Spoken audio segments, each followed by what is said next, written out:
سامنے بیٹھی ہوئی پلوشا کو وہ سر سے پیروں تک دیکھنے لگا، جو کم عمر ہونے کے باوجود دلہن بنی بہت زیادہ حسین لگ رہی تھی اور اس کے چہرے سے معصومیت ٹپک رہی تھی۔ تیمور مسکراتے ہوئے اسے دیکھنے لگا۔ اگلے ہی لمحے اس کے قریب ہوتا، اس کے ہاتھ کو اپنے ہاتھ کی گرفت میں لیتا ہوا اپنے لبوں سے لگا گیا۔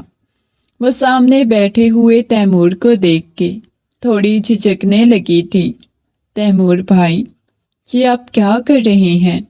وہ گھبراتے ہوئے بولی، اور اس کے بھائی کہنے پہ تیمور خاصا بدمزہ ہوا، کہنے لگا، دیکھو، میں تمہارا بھائی نہیں ہوں، بلکہ اب میں تمہارا شوہر بن چکا ہوں۔ خبردار جو تم نے مجھے دوبارہ بھائی کہا۔ اس کی بات سن کے وہ منہ بناتے ہوئے کہنے لگی، لیکن آپ تو مجھ سے بڑے ہیں نا، بڑوں کو بھائی ہی بولا جاتا ہے۔ یہ سن کے تیمور کہنے لگا، نہیں میری جان، اب میں تمہارا بھائی نہیں ہوں، بلکہ میں تمہارا شوہر بن چکا ہوں، اور شوہر کو بھائی نہیں بولا جاتا۔ یہ کہتے ہوئے وہ اس کے قریب ہونے لگا۔ اس کی نگاہیں بار بار پھٹک کے سامنے بیٹھی ہوئی پلوشا کے سرخ ہونٹوں پہ جا رہی تھی۔ اگلے ہی لمحے وہ پلوشا کے چہرے کو اپنے ہاتھوں کے پیالے میں بھرتا ہوا اس کے ہونٹوں کے اوپر شدت سے جھکا اور شدت سے اسے اپنائیت کا احساس دلانے لگا۔ مگر پلوشا تو بہت زیادہ گھبرا گئی۔ فوراً سے اس کے سینے پہ مکے مارتے ہوئے اسے خود سے دور کرنے لگی۔ جیسے ہی وہ اس سے دور ہوا، غصے میں کہنے لگا، کیا ہو گیا ہے؟ مجھے خود سے دور کرنے کی کوشش کیوں کر رہی ہو؟ اتنی چھوٹی تم بچی نہیں ہو جتنی بننے کی کوشش کر رہی ہو۔ تیمور کی بات سن کے وہ گھبرا گئی۔ اس کی آنکھوں میں نمی تیرنے لگی۔ آپ اتنی گندی حرکتیں کیوں میرے ساتھ کر رہے ہیں؟ پلیز آپ ایسے مت کریں، گناہ ملے گا۔ وہ معصومیت سے بولی، بہت ہی اچھا، تمہیں پتہ ہے ایسا کرنے سے گناہ ملتا ہے؟ کیا کسی اور کے ساتھ بھی پہلے تم نے ایسا کیا ہے؟ وہ معصوم سی نہ سمجھ بچی کو شک بھری نگاہوں سے دیکھ رہا تھا۔ اگلے ہی لمحے تیمور اس کے قریب ہوا۔ تمہیں معلوم ہے میں نے تمہارے ساتھ شادی کیوں کی ہے؟ پلوشا کے چہرے پہ چھائی ہوئی معصومیت دیکھ کے وہ نفی میں سر ہلانے لگا۔ نہیں، مجھے نہیں پتا آپ نے کیوں میرے ساتھ شادی کی ہے۔ آپ مجھے بتائیں گے تو تب مجھے پتا چلے گا۔ وہ بچوں کی طرح مسکراتے ہوئے بولی، مجھے تم سے چھوٹے چھوٹے بچے چاہیے، لیکن بچے تو پریاں دے کے جاتی ہیں نا۔ وہ پھر سے معصومیت سے بولی۔ وہ 15 سالہ لڑکی کو دیکھنے لگا۔ اگلے ہی لمحے اس کے قریب ہوا۔ میں آپ کو بتاؤں گا نا کہ بچے کیسے پیدا ہوتے ہیں۔ پریاں تو نہیں دے کے جاتی، بلکہ بچے تو پیدا ہوتے ہیں۔ وہ اپنا ہاتھ رکھتے ہوئے بولا تو سامنے بیٹھی ہوئی پلوشا ایک دم سے بدک کے پیچھے ہوئی۔ یہ آپ کیا کر رہے ہیں؟ ایسا کیسے ہو سکتا ہے؟ بچے تو بڑے ہوتے ہیں۔ وہ اپنے چہرے پہ معصومیت سجاتے ہوئے بولی، میں آپ کو سمجھا دوں گا نا۔ اس کی باتیں سن کے وہ بہت زیادہ گھبرانے لگی۔ وہ نہ جانے اس کے ساتھ کیا کرنے لگا ہے۔ تیمور ایک دم سے اس کے قریب ہوا، اس کے اوپر جھکتا اپنی شدتوں سے آشناس کروانے لگا۔ اس کی آنکھوں میں سے آنسو بہنے لگے۔ پلیز مت کریں۔ وہ سامنے باڈی بلڈر تھا۔ جیسے ہی اس نے اپنی قمیض اتار کے دور پھینکی تو وہ اس کی باڈی کو دیکھنے لگی تھی۔ اگلے ہی لمحے فوراً سے اس نے اپنے چہرے کے آگے اپنے دونوں ہاتھوں کو کر لیا آپ کو شرم نہیں آتی؟ آپ نے اپنی قمیض کیوں اتاری ہے؟ وہ معصومیت سے بولی تھی، اور اس کی بات سن کے وہ اس کے قریب ہوتا، اس کی آنکھوں کے سامنے سے اس کے ہاتھ کو ہٹایا اور اس کے چہرے کو دیکھنے لگا۔ میری جان، میاں بیوی تو ایک دوسرے کا لباس ہوتے ہیں، ان دونوں کے درمیان تو کوئی بڑھتا نہیں ہوتا۔ ابھی تو میں تمہیں بھی اس حالت میں دیکھوں گا۔ اس کی بات سن کے پلویشیا کا چہرہ شرم سے لال سرخ ہو گیا تھا۔ وہ بار بار اسے بتا رہا تھا کہ میاں بیوی کے درمیان کوئی پردہ نہیں ہوتا، آپ ایسا کیوں کر رہے ہیں؟ اب کی بار اس کی حرکتوں سے گھبرانے لگی تھی، جیسے جیسے اس کے ہاتھوں کی حرکتوں کو اپنے وجود پہ محسوس کر رہی تھی، ویسے ویسے اس کی آنکھوں میں سے آنسو بہنے لگے تھے۔ آپ یہ کیا کر رہے ہیں؟ وہ کپ کپاتی ہوئی آواز میں بولی، مگر تیمور اس کی باتیں سنی انسنی کرتا اگلے ہی لمحے اس کے اوپر جھکتا ہوا پوری شدت سے۔ تیمور بلکنی میں کھڑا سگریٹ کے گہرے گہرے کش لگا رہا تھا جب عالیہ پیچھے سے آئی اور اسے اپنی باہوں کے حصار میں لے لیا۔ عالیہ کو دیکھتے ہی اس نے مڑ کے دیکھا اور سگریٹ کو پاؤں تلے رونتا ہوا اسے دیکھنے لگا۔ کیا ہو گیا ہے؟ آپ کے چہرے پہ اتنی زیادہ سنجیدگی کیوں چھائی ہوئی ہے؟ اس کے گلے میں باہیں ڈالتے ہوئے کہنے لگی۔ اگلے ہی لمحے عالیہ کی کمر میں ہاتھ ڈالتا ہوا اسے اپنے قریب کر گیا، اس کے اوپر جھکتا ہوا کہنے لگا، آج تمہیں پتہ ہے مما کیا کہہ رہی تھی؟ اس کی بات سن کے وہ نفی میں سر ہلانے لگی۔ نہیں، مجھے بالکل بھی نہیں پتا آپ کی مما کیا کہہ رہی تھی۔ آپ بتائیں گے تو مجھے پتا چلے گا کہ مما کیا کہہ رہی تھی۔ کہہ رہی تھی کہ انہیں پوتے پوتیاں چاہیے۔ اس کی بات سن کے عالیہ کا منہ لٹک گیا، منہ بناتے ہوئے کہنے لگی، دیکھیں آپ کیوں الٹی سیدھی باتیں کرتے ہیں؟ آپ کو پتا ہے میں ابھی ماڈلنگ کر رہی ہوں، میں نے کانٹریکٹ سائن کیے ہوئے ہیں، ابھی میں بچوں کے بارے میں نہیں سوچ سکتی۔ تو یار یہ ماڈلنگ چھوڑ دو نا، تمہیں کس چیز کی کمی ہے؟ وہ اس کے چہرے کو اپنے ہاتھوں کے پیالے میں بھرتے ہوئے بولا، تو اس کی بات سن کے وہ کہنے لگی، تمہیں پتا ہے مجھے اپنا کیریئر بنانے میں کتنے سال لگے ہیں، یہاں تک پہنچنے میں کتنے سال لگے ہیں، میرا نام ہے، لوگ مجھے جانتے ہیں، میری پہچان ہے، میرے پاس شہرت ہے۔ وہ کہنے لگا، تو شہرت کی وجہ سے کیا ہم بچے نہیں پیدا کریں گے؟ دیکھیں ابھی تو 2 سال میں کانٹریکٹ ختم ہو جائیں گے، جب وہ ختم ہوں گے تو اس کے بعد ہم بچوں کے بارے میں سوچ لیں گے نا۔ آپ کو کیوں سمجھ نہیں آتی؟ وہ اس کے چہرے پہ ہاتھ رکھتے ہوئے بولی، عالیہ پلیز۔ وہ عالیہ کے ہاتھ کو پکڑ کے اپنے لبوں سے لگاتا ہوا ایک دم سے اسے اپنی باہوں میں اٹھا گیا، لا کے اسے بیڈ پہ لٹایا۔ میں کچھ نہیں جانتا، بس مجھے بچے چاہیے۔ اس کی بات سن کے وہ کہنے لگی، پلیز مجھے نہیں بچے پیدا کرنے۔ ایک جھٹکے سے اسے خود سے دور کر دیا۔ آپ کو اس بات کی سمجھ کیوں نہیں آتی؟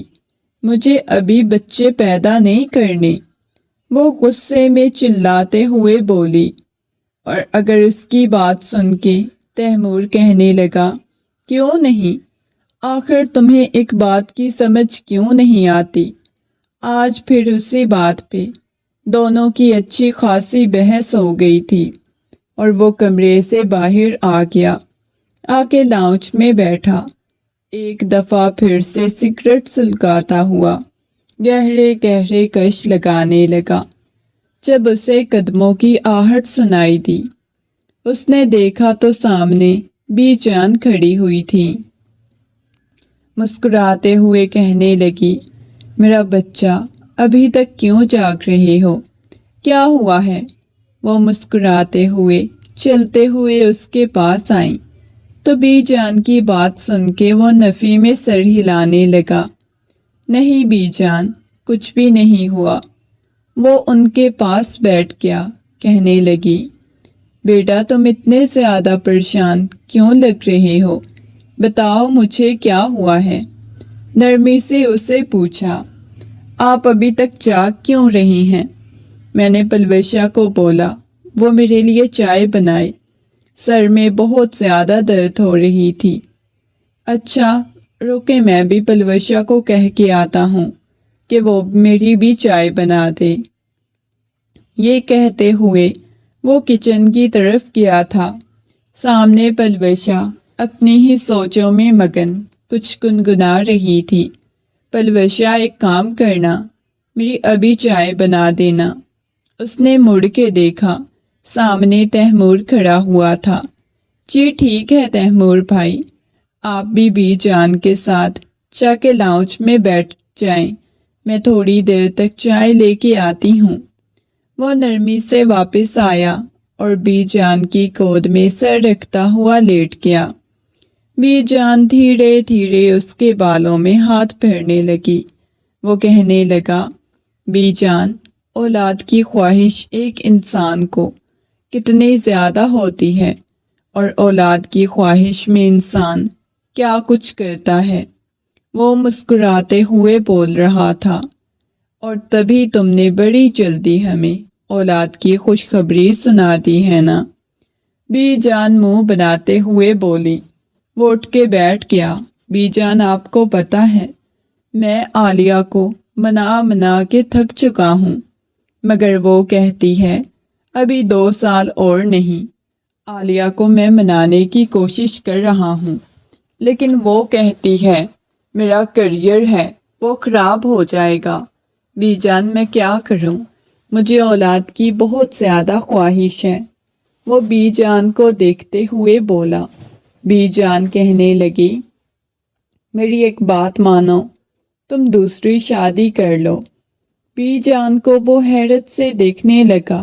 مجھے ایسے لگتا ہے یہ جلدی ہی تمہیں چھوڑ کے چلی جائے گی، کیونکہ اس کے چال چلن مجھے بالکل بھی ٹھیک نہیں لگتے۔ او ہو بی جان، آپ بھی کیسی الٹی بزرگوں والی باتیں کرنے لگ جاتی ہیں۔ اب بزرگوں کی سوچ ہی ایسی ہوتی ہے۔ میں چاہتی ہوں کہ تم پلویشا کے ساتھ نکاح کر لو، وہ میری یتیم نواسی ہے، اسے بھی سہارا مل جائے گا۔ اور بی جان کی بات سن کے اس کا دماغ گھوم گیا۔ بی جان، یہ آپ بھی کیسی بچوں جیسی باتیں کر رہی ہیں؟ پلویشا ابھی چھوٹی بچی ہے، لیکن اولاد تو پیدا کر سکتی ہے نا۔ جب عورت بالغ ہو جاتی ہے، اس کے بعد وہ بچے پیدا کرنے کے قابل ہو جاتی ہے۔ اور بی جان کی یہ بات سن کے وہ خاموش ہو گیا۔ وہ بی جان کی بات کا بھلا کیا جواب دیتا؟ آپ کو پتہ ہے بی جان، اگر میں نے شادی کا نام بھی لیا تو عالیہ نے پورے گھر کو سر پہ اٹھا دینا ہے۔ وہ کہنے لگی، لیکن بیٹا میں چاہتی ہوں تم پلویشا کے ساتھ شادی کر لو، میں تو کل کو مر جاؤں گی، پھر اس کا خیال کون رکھے گا؟ تمہاری ماں تو ویسے ہی اسے چڑ ہوتی ہے، اگر تمہارا باپ ہوتا تو مجھے پھر بھی کوئی ٹینشن نہ ہوتی، وہ اپنی بھانجی کا خیال رکھ لیتا۔ لیکن بیٹا پلیز، آپ ابھی تک بتا دیں۔ جب پلویشا لے کے آئی، اس نے سامنے چائے رکھی۔ یہ لے نانو، اس نے مسکراتے ہوئے ان کو چائے والا کپ پکڑایا۔ تیمور بھائی، یہ آپ کی چائے۔ اس نے تیمور کو چائے دی اور اپنا چائے والا بڑا سا مگ اٹھاتی پیچھے جا کے بیٹھ گئی۔ اتنی زیادہ آپ نے چائے پینی ہے؟ وہ پلویشا کو دیکھتے ہوئے بولا۔ کیوں؟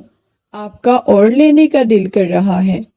اگر بچ گئی تو آپ پی لیجئے گا۔ وہ مسکراتے ہوئے بولی، نہیں مجھے نہیں پینی، لیکن اتنی زیادہ چائے پینا اچھی بات نہیں ہوتی۔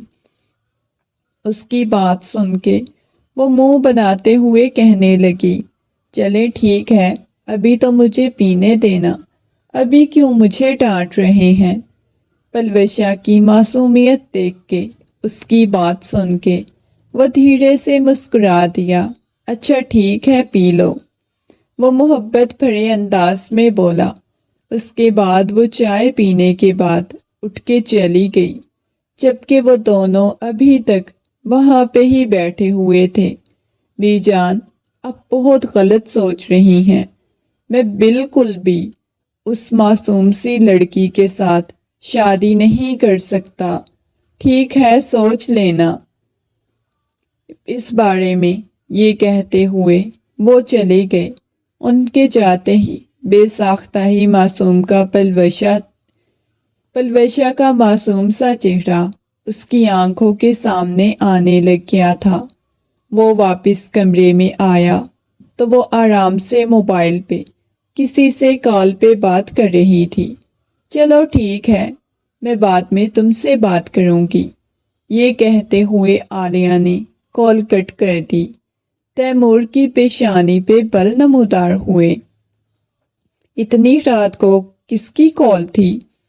تیمور کی بات سن کے وہ کہنے لگی، ایک دوست تھی، بس بیچارہ تھوڑی ٹینشن میں تھا تو وہی شیئر کر رہا تھا۔ اس کی بات سن کے وہ ایک ایک قدم چلتا عالیہ کے پاس آیا۔ دیکھو عالیہ، میں چاہتا ہوں کہ تم یہ اداکاری اور یہ ماڈلنگ یہ سب کچھ چھوڑ دو، اور یہ جو تمہارا مردوں کے ساتھ رابطہ ہوتا ہے، دوستیاں ہیں، یہ مجھے بالکل بھی اچھے نہیں لگتی۔ پلیز یہ مردوں کے ساتھ دوستیاں چھوڑ دو، اس کے کندھوں سے پکڑتے ہوئے بولا، تو اس نے ایک دم سے اسے خود سے دور دھکا دیا، اور وہ حیرت سے عالیہ کو دیکھنے لگا۔ کیا ہو گیا ہے اب تمہیں؟ مرد میل دوستوں سے بھی مسئلہ ہوگا؟ کتنی چھوٹی سوچ ہے تمہاری۔ یہ کہتے ہوئے وہ جا کے بیڈ پہ سونے کے لیے لیٹ گئی۔ شاید وہ ناراض ہو گئی تھی۔ وہ آہستگی سے اس کے قریب آیا، اپنے حصار میں لیتا ہوا، محبت سے اس کی پیشانی پہ بوسہ دیا، اسے راضی کرنے کی، اسے منانے کی کوشش کرنے لگا، مگر وہ اسے خود سے دور جھٹکنے لگی۔ خبردار، جو مجھے ہاتھ لگانے کی یا مجھے چھونے کی کوشش کی، وہ غصے میں بولی۔ تو اس کی بات سن کے وہ خاموش ہو گئی۔ کہنے لگا، بہت ہی عجیب لڑکی ہو تم۔ وہ بھی دوسری طرف کروٹ لے کے سو گیا۔ اگلے دن اس کے اٹھنے سے پہلے ہی عالیہ چلی گئی تھی۔ وہ بہت زیادہ پریشان تھا۔ وہ ایسے ہی کرتی تھی، اس کے اٹھنے سے پہلے چلی جاتی تھی اور رات کو اس کے سونے کے بعد آتی تھی۔ اب تو عجیب سی ان دونوں کے درمیان دوریاں بڑھنے لگی تھی، حالانکہ ان دونوں کی پسند کی شادی ہوئی تھی۔ سب کے خلاف جا کے اس نے عالیہ جیسی لڑکی کے ساتھ شادی کی تھی۔ نبیہہ بیگم کہنے لگی، بیٹا یہ تم نے کچھ زیادہ ہی نہیں اپنی بیوی کو بگاڑ کے رکھا ہوا، اسے کسی چیز کا لحاظ ہی نہیں ہے۔ اپنی مما کی بات سن کے وہ کہنے لگا، اوہو مما کیا ہو گیا ہے؟ آپ کو تو پتہ ہے نا، بس اس کا کام ہوتا ہے، اس وجہ سے چلی جاتی ہے۔ اور اس کی بات سن کے نبیہہ بیگم کہنے لگی، تمہیں پیسوں کی کمی ہے کیا جو اپنی بیوی سے کام کروا رہے ہو؟ اپنی مما کی بات سن کے وہ کہنے لگا، مما اس کا شوق ہے، آپ اچھی طرح جانتی ہیں۔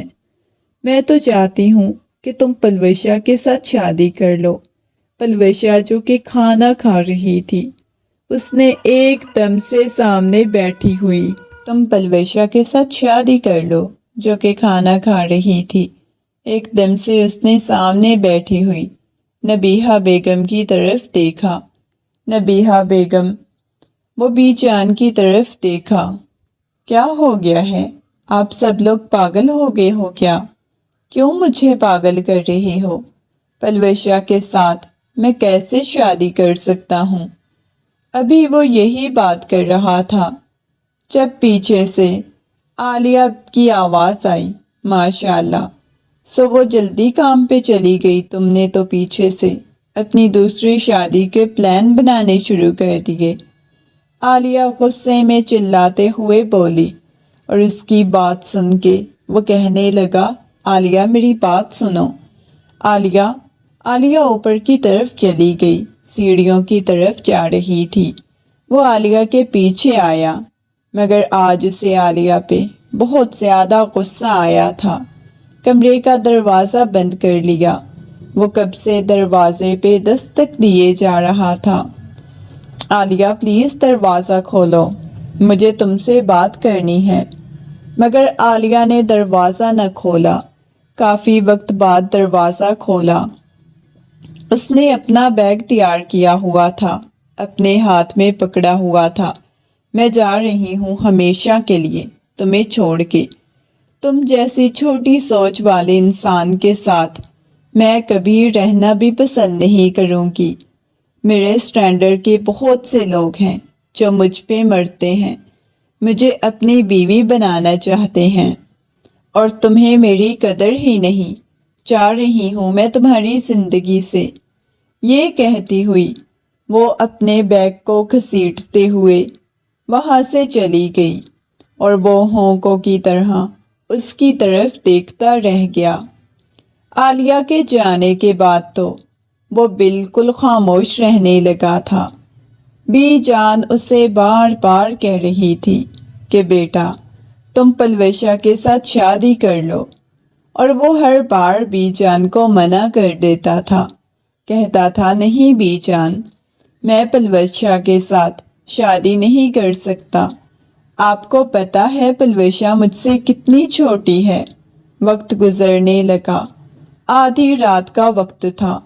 وہ صوفے کی بیک سے ٹیک لگاتا کمرے میں بیٹھا ہوا تھا۔ ابھی وہ ملازمہ کو چائے کا بول کے آیا تھا، جب تھوڑی دیر بعد دروازے پہ ہلکی سی دستک ہوئی۔ اس نے دیکھا تو سامنے پلویشا کھڑی ہوئی تھی۔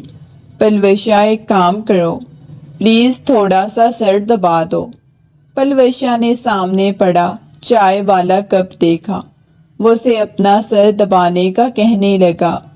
پلویشا اس بات میں سر ہلاتے ہوئے اس کے قریب کھڑی ہوئی تھی، دھیرے دھیرے اس کے سر کو دبانے لگی، اس کی انگلیوں کے لمس کو وہ اپنی پیشانی پہ محسوس کر رہا تھا۔ میں آپ سے ایک بات پوچھوں؟ وہ ڈرتے ہوئے تیمور کو مخاطب کرتے ہوئے بولی، تو تیمور نے اس کی بات سن کے اس بات میں سر ہلا دیا۔ آپ کو عالیہ آپی کی یاد آتی ہے کیا؟ اس وجہ سے آپ اتنے زیادہ اداس ہوتے ہیں؟ پلویشا نے نرمی سے سوال کیا۔ اس کی بات سن کے اس نے ایک دم سے پلویشا کی طرف دیکھا، اور اگلے ہی لمحے کہنے لگا، پلویشا میرے ساتھ فضول قسم کی باتیں مت کرو۔ نہ جانے کیوں وہ پلویشا کے نرم سے لمس کو محسوس کر رہا تھا۔ اگلے ہی لمحے اس کے لبوں پہ ایک عجیب سی مسکراہٹ بکھر گئی۔ اس نے آنکھیں کھول کے دیکھا اور پلویشا کے ہاتھ کو پکڑ کے کہنے لگا، ادھر میرے پاس آؤ۔ نہ جانے کیوں اسے تکلیف ہو رہی تھی۔ عالیہ نے طلاق لی تھی، اور اس کی عدت ختم ہوتے ہی وہ تو اپنی شادی کر چکی تھی، وہ زندگی میں آگے بڑھ گئی تھی۔ اس نے پلویشا کی طرف دیکھا، اس کے ہاتھ کو پکڑ کے کہنے لگا، تم مجھ سے شادی کرو گی؟ یہ سن کے پلویشا کے پورے وجود میں سنسنی دوڑ گئی۔ وہ کب سے اس شخص کو دل میں بسائے ہوئے تھی۔ وہ کم عمر تھی، مگر اس کے باوجود بھی وہ نہ جانے کب کیسے اس شخص سے محبت کرنے لگی تھی۔ پلویشا کے ہاتھ کو اس نے اپنے ہاتھ کی گرفت میں لیا ہوا تھا اور اپنے ہاتھ کو اس کے ہاتھ میں دیکھ کے پلویشا بہت زیادہ گھبرا گئی۔ آپ یہ کیا کر رہے ہیں؟ وہ ڈرتے ہوئے بولی، آپ کو پتہ ہے میں آپ سے بہت زیادہ محبت کرتی ہوں۔ وہ کہنے لگا، مجھے چھوٹا بڑا ہونے سے کوئی فرق نہیں پڑتا، میں تمہارے ساتھ شادی کرنا چاہتا ہوں۔ پلویشا، تیمور نے نرمی سے اس کے چہرے کو اپنے ہاتھوں کے پیالے میں بھرتے ہوئے کہا۔ تیمور کی بات سن کے وہ گھبرا گئی، نگاہیں جھکا کے تیمور کو دیکھنے لگی۔ تیمور نے اس کی تھوڑی سے پکڑ کے اس کا چہرہ اوپر کیا، اگلے ہی لمحے اس کے قریب ہوتا اس کی پیشانی پہ بوسہ دے گیا، کہنے لگا، تم میری زندگی میں شامل ہونا چاہتی ہو؟ وہ بہت زیادہ ڈر گئی۔ تیمور، آپ نے ایسے مجھے بوسہ نہیں دینا تھا، میں آپ کی محرم نہیں ہوں۔ یہ کہتے ہوئے اٹھی اور بی جان کے کمرے میں آ گئی۔ بی جان نے آدھی رات کو اسے اپنے کمرے میں حیرت سے دیکھا۔ وہ بہت زیادہ گھبرائی ہوئی لگ رہی تھی۔ بی جان کہنے لگی، بیٹا کیا ہوا ہے؟ اتنی زیادہ تم گھبرائی ہوئی کیوں ہو؟ بی جان کی بات سن کے وہ نگاہیں چکا کے کہنے لگی، بی جان، تیمور میرے ساتھ شادی کرنا چاہتے ہیں۔ اس کی بات سن کے بی جان کہنے لگی، تو اس میں کون سی بڑی بات ہے بیٹا؟ میں تو یہی چاہتی ہوں کہ تمہاری شادی تیمور کے ساتھ ہو جائے، لیکن بے چین مجھے ایسے کیوں لگتا ہے انہیں صرف اولاد چاہیے، اس وجہ سے وہ میرے ساتھ شادی کرنا چاہتے ہیں۔ نہیں بیٹا، ایسی بات نہیں ہے۔ بی جان نرمی اور محبت سے اسے سمجھانے لگی، اور کسی کو گھر میں کوئی بھی اعتراض نہیں تھا۔ گھر میں ان دونوں کی شادی کی تیاریاں بہت دھوم دھام سے ہونے لگی تھی۔ پلویشا کو بالکل اندازہ نہیں تھا کہ سب تیمور کی شادی اس کے ساتھ کروا کے اتنا نارملی بیہیو کریں گے۔ جب پلویشا دلہن بنی کمرے میں بیٹھی ہوئی تھی، تیمور کمرے میں داخل ہوا اور وہ بہت خوبصورت لگ رہی تھی، حسین لگ رہی تھی۔ آنے والے لمحات کے بارے میں سوچ سوچ کے اس کا دل بہت شدت سے دھڑک رہا تھا۔ جب بی جان کمرے میں داخل ہوئی، مسکراتے ہوئے اسے دیکھنے لگی، ماشاءاللہ، تم تو آج بہت خوبصورت لگ رہی ہو، تمہیں پتہ ہے تم کتنی خوبصورت لگ رہی ہو۔ بی جان کی بات سن کے وہ نگاہیں جھکا گئی، اس کے لبوں پہ مسکراہٹ بکھری ہوئی تھی۔ بی جان نے اس کی پیشانی پہ بوسہ دیا اور کمرے سے باہر چلی گئی۔ بی جان کے جاتے ہی تیمور کمرے میں داخل ہوا، کمرے کا دروازہ بند کرتا ہوا آ کے صوفے پہ بیٹھ گیا، سگریٹ سلگا لی۔ تیمور کو دیکھتی رہی تھی۔ سگریٹ کے گہرے گہرے کش لگانے کے بعد تیمور آ کے اس کے سامنے بیٹھ گیا، اس کا گھونگھٹ اٹھا کے دیکھا، اس کے چہرے کو دیکھنے لگا۔ اگلے ہی لمحے محبت بھرا بوسہ اس کی پیشانی پہ دیا اور اس پہ شدتیں لٹانے لگا۔ وہ تیمور کا ایسا روکھا پھیکا رویہ دیکھ کے بہت زیادہ گھبرا گئی، نہ جانے اس سے کیا ہونے لگا تھا۔ تیمور جیسے ہی اس کے قریب جا رہا تھا، وہ رونے لگی، اس کی آنکھوں میں سے آنسو بہنے لگے۔ جب تیمور کو اپنی غلطی کا احساس ہوا تو فوراً سے اسے الگ ہوا۔ رونے کیوں لگ گئی؟ وہ نرمی سے بولا، پلیز، میں اتنا آگے بڑھنے کے لیے نہیں تیار تیمور، وہ کپکپاتی ہوئی آواز میں بولی۔ تو اس کی بات سن کے تیمور فوراً سے اسے دور ہو گیا، وہ کمرے سے باہر چلا گیا۔ اسے لگا تھا کہ شاید وہ ناراض ہو گیا ہے، وہ گھبرا گئی۔ چینج کرنے کے بعد وہ واپس کمرے میں آ کے سونے کے لیے لیٹ گئی، مگر اسے نیند نہیں آئی ہوئی تھی، وہ کروٹیں بدل رہی تھی۔ صبح جب پلویشا کی آنکھ کھلی تو پلویشا نے خود کو کسی کے مضبوط بازوؤں کے حصار میں پایا تھا۔ اس کی دھڑکنیں بہت تیز ہو گئی۔ اس نے جیسے ہی آنکھیں کھول کے دیکھا تو وہ تیمور کے مضبوط بازوؤں کے حصار میں تھی، ڈری سہمی سی تھی۔ جب تیمور نے ایک دم سے اس کی کمر میں ہاتھ ڈال کے اسے اپنے قریب کر لیا۔ کہاں بھاگنے کی کوشش کر رہی ہو؟ رات کو بھی رو رو کے مجھے میرا حق نہیں دیا تھا، وہ اس کے کان میں سرگوشیانہ انداز میں بولا تو اس کی بات سن کے وہ آنکھیں پھاڑے تیمور کو دیکھنے لگی تھی۔ وقت گزرنے لگا، تیمور اسے بے پناہ محبت کرنے لگا تھا، مگر وہ تیمور سے دور دور رہتی تھی۔ حالانکہ وہ بھی تیمور سے محبت کرتی تھی، مگر اسے عجیب سا خوف تیمور سے محسوس ہونے لگا تھا۔ رات کا نہ جانے کون سا پہر تھا، وہ کمرے میں داخل ہوا تو پلویشا بیڈ پہ کتابیں پھیلائے بیٹھی پڑھ رہی تھی۔ وہ پلویشا کے پاس آیا، اس کے سامنے سے کتابیں اٹھاتا ہوا کہنے لگا، بس کرو یار، کتنی اسٹڈی کرنی ہے؟ یہ کہتے ہوئے اسے کھینچا تو وہ سیدھا پکے ہوئے پھل کی مانند اس کی آغوش میں آ گری۔ اس کی کمر میں ہاتھ ڈالتے ہوئے اسے اپنے قریب کر گیا۔ کیسا محسوس کر رہی ہو میری قربت میں؟ وہ اس کے کان میں سرگوشیانہ انداز میں بولا تو وہ مزید اس کے سینے سے چپکتے ہوئے کہنے لگی، بہت اچھا محسوس کر رہی ہوں، اور اب خبردار، جو آپ نے مجھے تنگ کرنے کی کوشش کی، کل میرا ٹیسٹ ہے۔ اس کی بات سن کے وہ کہنے لگا، لیکن آج بالکل بھی بخشنے کے موڈ میں نہیں ہوں۔ یہ کہتے ہوئے وہ اسے مکمل طور پہ اپنے قریب کر گیا۔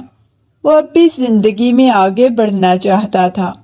عالیہ کے ہاں بیٹے کی پیدائش ہوئی، جبکہ وہ اس کے ساتھ صرف اور صرف اولاد کی وجہ سے دور گئی تھی۔ اس نے یہ کہا تھا کہ اسے اولاد نہیں پیدا کرنی، مگر اب تو اس کی اولاد بھی ہو چکی تھی اور وہ اتنی آگے بڑھ چکی تھی، تو تیمور چاہتا تھا کہ وہ بھی پلویشا کے ساتھ ایک نئی زندگی کی شروعات کرے۔ وہ چاہتا تھا کہ ان دونوں کی زندگی بھی خوبصورت ہو اور مکمل ہو۔ اس وجہ سے شادی کے 2 سال بعد ہی انہیں اللہ نے ایک خوبصورت سے بیٹے سے نوازا، اور وہ دونوں اپنی زندگی میں خوش اور مطمئن رہنے لگے۔